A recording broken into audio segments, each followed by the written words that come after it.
Iran and the rest of the world have known for days that Donald Trump was scheduled to go to last night's basketball game.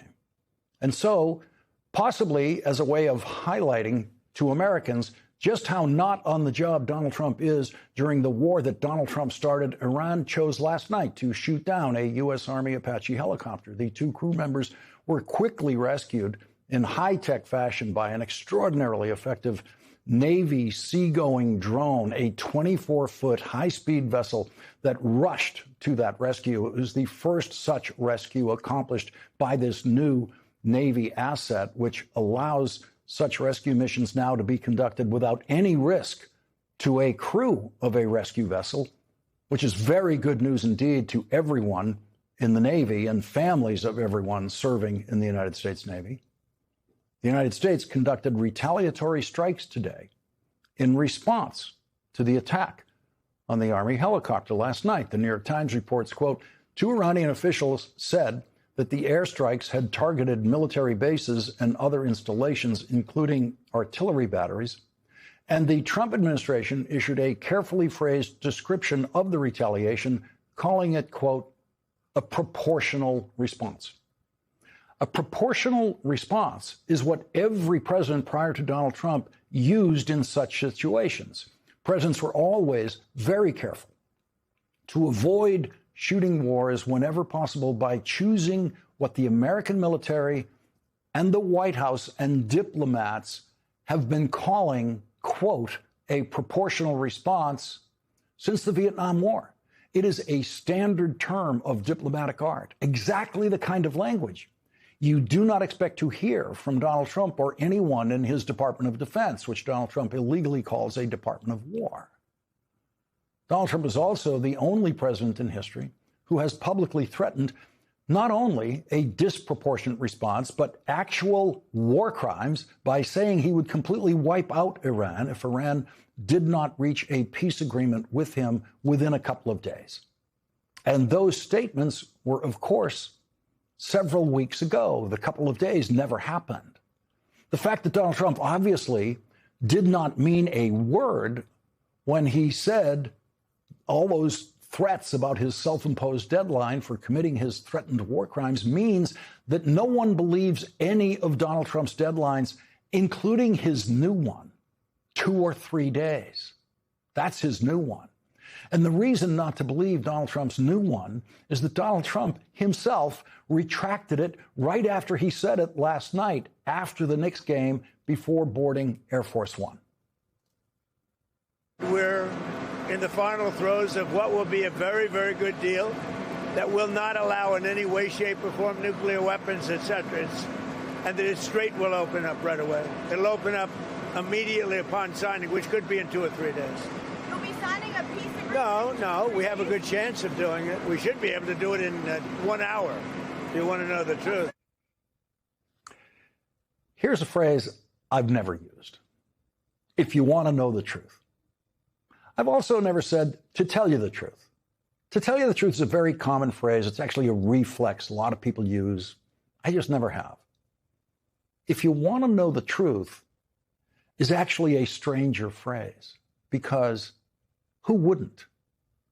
They are reflexive phrases for Donald Trump. He doesn't think about them. He doesn't think about what they mean. And in my own experience, and this is only my own experience, this is not social science, people who say to tell the truth, or the weirder version, if you want to know the truth, are frequently optional employers of the truth. You can search presidential press conferences and never find the phrase, if you want to know the truth, because the implication is the person saying that doesn't always tell the truth. It's one of Donald Trump's tics, if you want to know the truth. And every single time I have ever heard that man use that phrase, if you want to know the truth, he said it after a lie. We should be able to do it in 1 hour if you want to know the truth. We should be able to reach a complex peace agreement with Iran that would prevent Iran from acquiring nuclear weapons in 1 hour. The same person said in his interview last weekend with Meet the Press that this kind of negotiation takes years.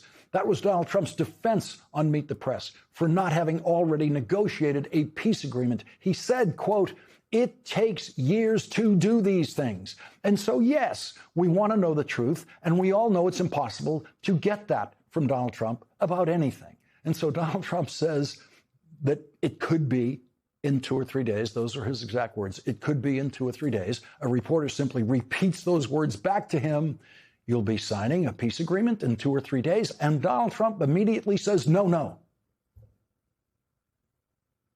That's what we're dealing with in the presidency during wartime. That's what Iran is watching every day.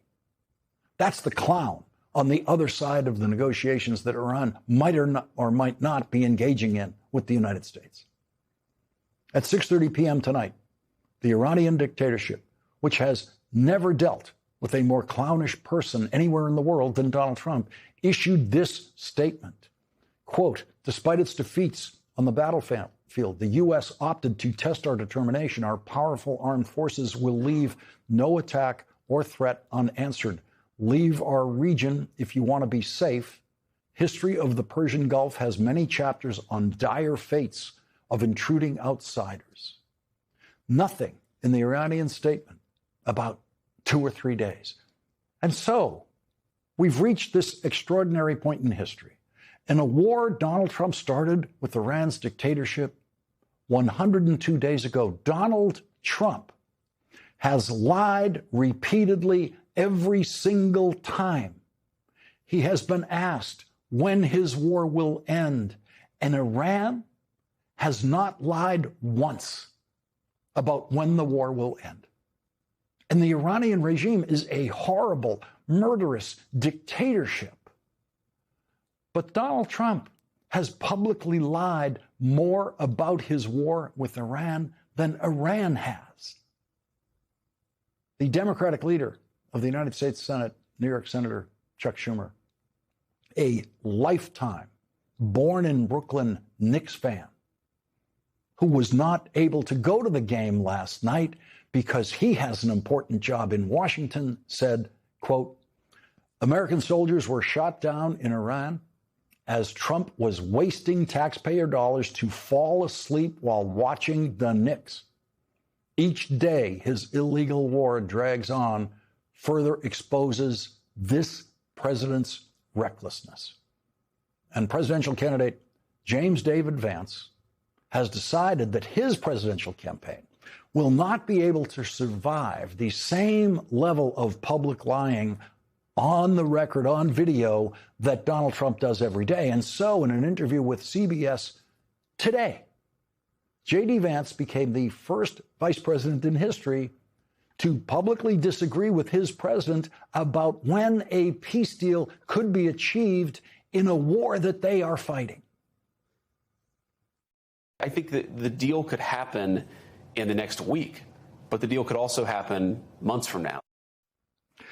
So J.D. Vance heard Donald Trump say 2 or 3 days last night. He knows that. And J.D. Vance refused to repeat Donald Trump's words today. And instead, Republican presidential candidate J.D. Vance stretched Donald Trump's 2 or 3 days to could happen in the next week, and immediately added a completely indefinite, open-ended timetable so that he can claim he never said when it would happen.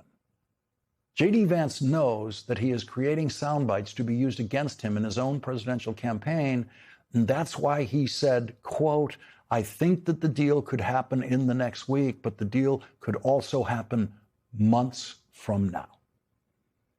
J.D. Vance just covered himself for any deal that happens or doesn't happen anytime for the rest of this year. And while he was at it, J.D. Vance avoided saying, "If you want to know the truth."